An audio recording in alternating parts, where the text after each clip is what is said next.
How to install our full motion monitor wall mount. Wood stud mounting option. Center the mount on the stud, check the level, and mark the center of the mounting holes with a pencil.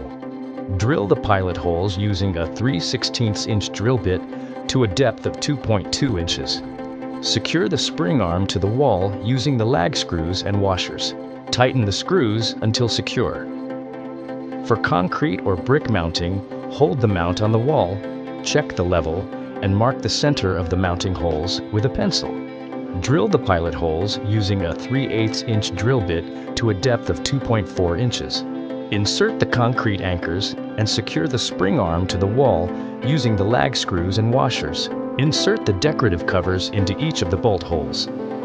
Select the appropriate size mounting bolt for your display's mounting holes. Install the top 2 bolts and washers to the monitor, leaving a gap of approximately 0.11 inches.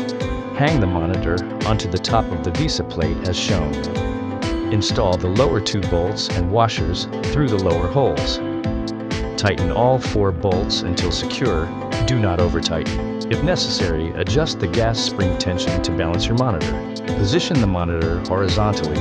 If it drops, increase tension. If it rises, decrease tension. To adjust, lift the arm to access the tension bolt and use the provided hex wrench. Rotate counterclockwise or to the plus sign for heavier monitors, or clockwise to the minus sign for lighter ones until the arm stays in place.